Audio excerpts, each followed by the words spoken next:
how about for new missionaries? What are some of the things that you see new missionaries do that you think are very foolish? All the things that I did. No. Oh gosh. I mean, we all make mistakes. Right. And We're all learning. even old missionaries make mistakes all the time.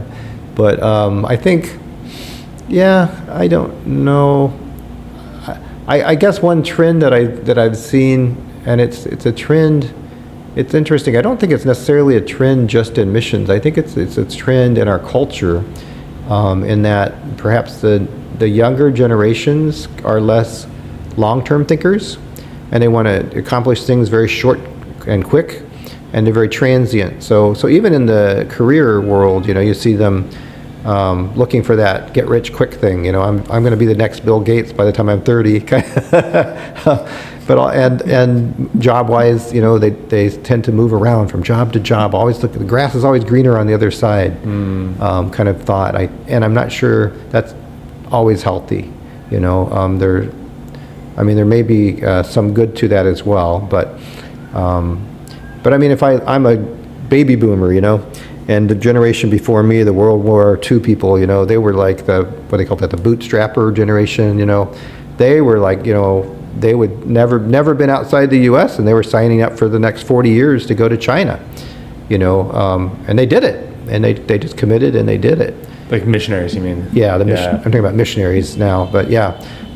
So anyway, I think there's some good to both of them, in that there's nothing wrong with being flexible, and maybe God does want to do something different, and it is time for you maybe to leave the mission field and go somewhere else or go home or whatever. But I see some of them very restless, and it's hard for them to settle in and to make a long-term commitment.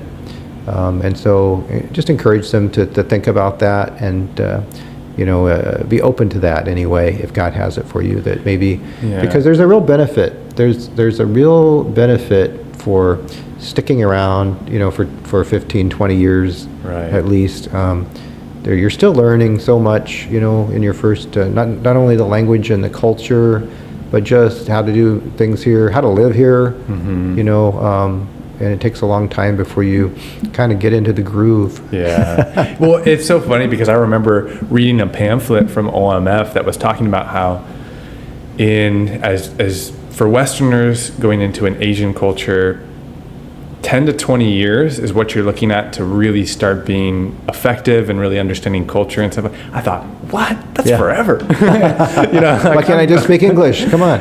Well, it's just so funny how that has changed for me just in the past, 5-6 years of me being here, of like realizing as I talk to older missionaries, that's really true. Like, I do see such a difference between the first few years of myself or any new missionary and someone who's been here 15 to 20 years. There's a totally different mindset, approach, the long-term thinking, this idea of like, I'm really committed to this. But I would say it was pretty intimidating for me as someone in my 20s thinking about 10 or 20 years. And Well, me too. I mean, I guess that's the other thing I would say is that when Jenny and I came here, we were basically taking it 2 years at a time, and we did that for maybe the first 20 years, and then we were like, okay, we've been here this long, maybe we'll just stick around.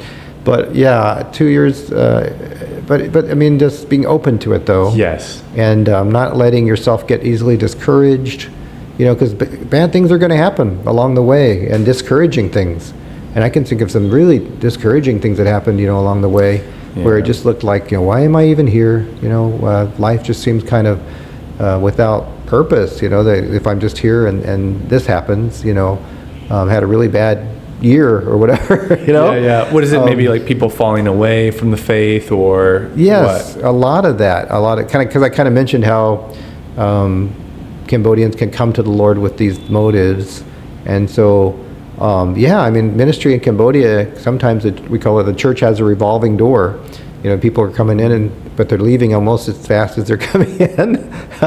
The ones and people who have been in the church for many years, just one day walking away, and you thought that they were really a believer, but they weren't. What do you think was that? What do you think goes on there? It's obviously out of our control.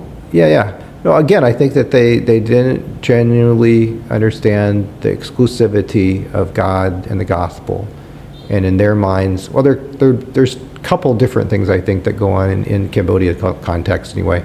One is that Jesus was just another God, another religion that I could add to what I've been doing, try it out, learn all the lingo, follow all the steps, but then one day, especially if I get really tested, the story of the soils, and so the cares of life, come in, the problems in life come in, and trick them, twist them.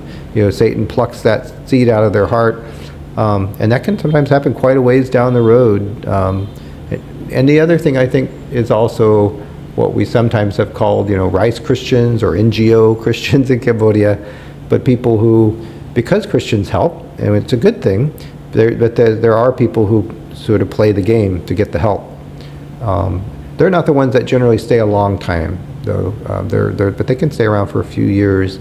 But then as soon as this Christian organization is giving me something better, they're off to that one, or when there's no longer any help for a few years, I'm not receiving these physical benefits, then okay, I'm gone. And again, it's in their culture that's fine, because again, they're coming from a mindset where it's okay to try these different belief systems. It's not so much about what's right and what's wrong, it's what works for me. Right, and maybe I would say we do the same thing in the West. It just, we try this type of materialism, traveling, career. Exactly. So we're doing the same thing, and it just looks a little different, and the things that we're seeking and wanting, Is it going to be knowledge? Is it going to be wealth? Is it going to be this experience? What's going to fulfill me? And so they're trying something out. Yeah, so if you enjoyed that podcast clip, then you can click there for the full episode. Go for it. Peace.